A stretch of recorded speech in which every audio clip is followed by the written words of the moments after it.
Hello mga kabahay, good morning. My name is Marco Rio and today nandito po ako kay Pacific Town, Candelaria para mag-site update na din para sa inyo. Ayun nga, kung naghahanap po kayo ng housing loan through Pag-ibig dito sa part ng Candelaria, Quezon Province, ayan, baka makonsider nyo po si Pacific Town. So ito nga po yung aming townhouse with garage here in Barangay Santa Catalina Norte, Candelaria, Quezon Province. And along the highway lang din po ang ating subdivision. Sa location niya, nasa 10 minutes away papuntang Walter Mart, Candelaria.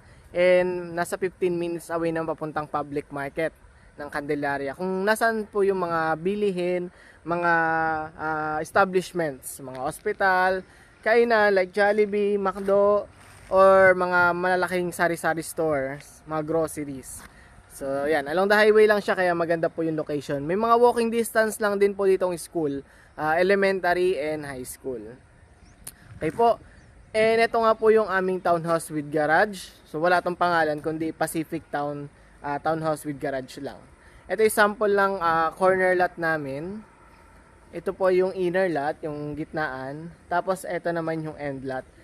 Yan. Kapag inner lot, standard lang po siya. Harapan lang yung may parking. Yung like extra lot. Kapag ka end lot, may kaunting space sa gilid for, ayan, pwedeng garden or kung anong gusto yung gawin dyan. Kapag naman corner lot, meron po kayong malaking lote dyan sa gilid nyo. Pwede kayong mag-extension ng bahay. And soon, pwedeng parkingan, dalawang parkingan, kung may sasakyan kayo madami. Pwedeng sa negosyo, pagka pinayagan kayo magnegosyo ni HOA, pwede kayo magpagawa dyan. Yan po. So sa kanyang turnover po, kasama na yung kanyang fence and gate. So free na po yun ni Pacific Town. Okay? Tapos, yun. Sa pag-construction po dito ay traditional siya. Gawa po siya sa hollow blocks kaya wala masyadong prohibited sa unit. Madali pong mag-extension or magbutas. Okay? And try po natin pumasok sa loob para makita nyo, ma-visualize nyo yung loob ng unit. Basic finish po or semi-finish turnover na dito. Ganyan po yung itsura ng harapan. Or ganito. Ganyan po itsura ng harapan kasi mas tapos na to eh. Ayan. Ayan na. Ganito na po siya. Malinis na. Yan yung harapan niya. Diba? Ang ganda ng facade. Pasok po tayo sa loob. Ayan. So ito nga yung kanyang garahe. Yan guys. Tapos yan, kapag end lot, dito sa end lot papasok, mayroong space yan sa gilid. Yan. Dito yung gilid ng bahay. Yan. Tapos sa loob po, ganyan, sa kanyang semento ay finish lang yung floor. Tapos sa pader, painted na. Yun nga po pala ang kanyang lot area kapag inner lot ay nasa 45 square meter lot area. Tapos 44 square meter floor area naman. So ito yung powder room. Yan guys. May bintana, mayroong mga toilet tsaka lavatory. Kaya may ilaw dyan. Tapos yan. So powder room kung tawagin. Sa likod naman po yung inyong kitchen. Yan. Yan po. So ito na yung inyong fence. Yan. Tapos sa taas po, ganito na yung mga stair, ganito na, may kasama na ring hand railings. So almost ganito na yung turnover sa kanya. Medyo hindi pa tapos kasi gawin. Ito yung magiging model house.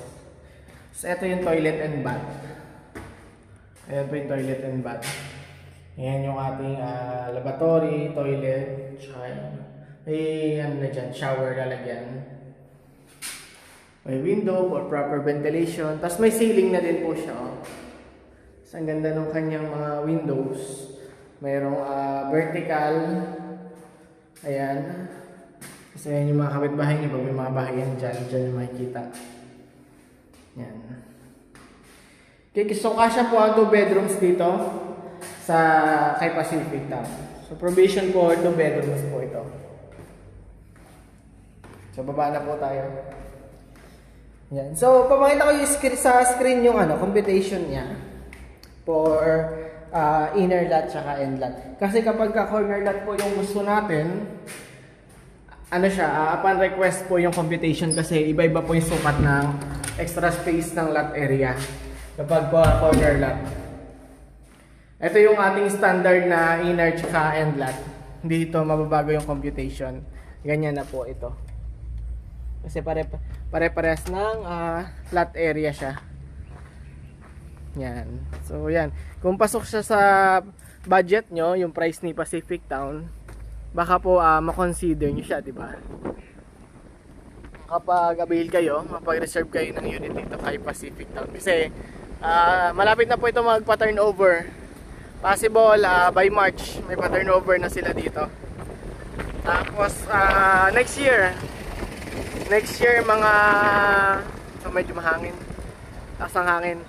Next year may mga tao na dito kasi mabilis lang naman gumawa ng unit si Pacific. Ito yung bandang likod nung pinuntahan natin. Sold na din po ito. Yung isang hilera na yan. And ito na yung mga available natin dyan. Papunta dun sa dulo. Mahangin ngayon. Makulimlim and mahangin-hangin. Yan po. Yan. Kung interested po kayo dito kay Pacific Town at gusto nyo magkaroon ng bahay at lupa dito sa part ng Candelaria, Quezon, pwede tayong mag site tripping, site viewing para actual ko na lang sa inyo mapresento. Makapili kayo ng unit in actual. Kasi yan, mabivisualize natin kung saan banda itatayo yung unit mo. Kung sakali mang ang pipiliin mo is yung under construction o yung pa-under construction. Kasi iba kasi mayroon pang mga available doon. Yan, sa ginagawa dyan, yung mga under construction na mga inner lot. Kaya mas mabilis yung turnover nyo dyan kung sakaling yan yung piliin nyo. Okay? Yan, so hanggang dito na lang ako. And for next site update, balik na lang kay Pacific Town. Kasi ngayon January 27, 2026. Ito yung site update natin. Para sa mga gusto sa mga walang idea kay Pacific Town, ito na rin yung site update natin, diba? Yes, mga client ko or client ng iba. Ayan, ito na yung site update po. Hanggang dito na lang po and have a good day everyone. Tara po, tripping tayo. Bye bye.